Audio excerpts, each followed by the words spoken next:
আমিও এতিয়া পুৰা নিজৰ শক্তি আহৰণ কৰা কামত লাগি গৈছোঁ।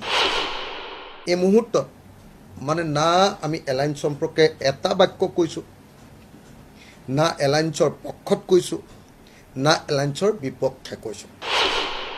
যদি কংগ্ৰেছে বিচাৰে তেতিয়াহ'লে এলায়েন্স হ'ব, আৰু যদি কংগ্ৰেছে নিবিচাৰে তেতিয়াহ'লে এলায়েন্স নহ'ব। বহুত দিন ডেডলাইন চেডলাইন যিমানবিলাক আছিলে চব দিলোঁ, কিন্তু কংগ্ৰেছৰ গাটো লৰা নাই। এতিয়া ফিল্ডত কাম কৰি আছোঁ।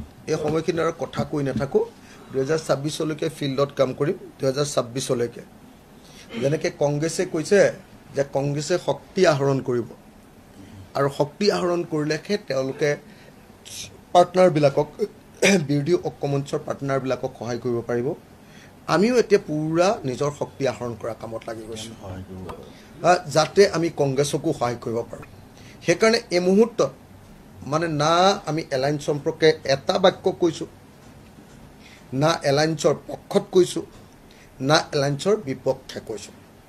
গতিকে যোৱা এমাহ ধৰি আমি এলায়েন্স সম্পৰ্কে মৌনতা অৱলম্বন কৰি আছোঁ, আৰু যদি কংগ্ৰেছে বিচাৰে তেতিয়াহ'লে এলায়েন্স হ'ব, আৰু যদি কংগ্ৰেছে নিবিচাৰে তেতিয়াহ'লে এলায়েন্স নহ'ব। কথা সেইটোৱে। আপুনি গৌৰৱ গগৈক ভাল পাই যেন লাগে, কাৰণ যিটো ভূপেন বৰা প্ৰেচিডেণ্ট হৈ আছিলে, আপুনি ডেডলাইন বাৰে বাৰে ইটোৰ পিছত ইটো ডেডলাইন টাফ ডেডলাইন দি আছে।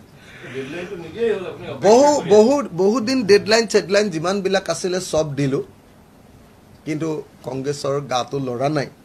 গতিকে আমাৰ পিনৰ পৰা আৰু এইটো বিষয়ক লাগি নাথাকোঁ। আমাৰ একদম পাৰ্টিৰ ডিচিশ্যন, এই বিষয়ক লৈ আমি আৰু লাগি নাথাকোঁ। কংগ্ৰেছে যেনেকৈ কৈছে যে আমি প্ৰথমতে নিজৰ সংগঠন বহাই লওঁ, তেতিয়াহে আমি ৰাইজৰ দলক সহায় কৰিব পাৰিম, জাতীয় পৰিষদক সহায় কৰিব পাৰিম বুলি কংগ্ৰেছে তেনেকৈ কৈছে।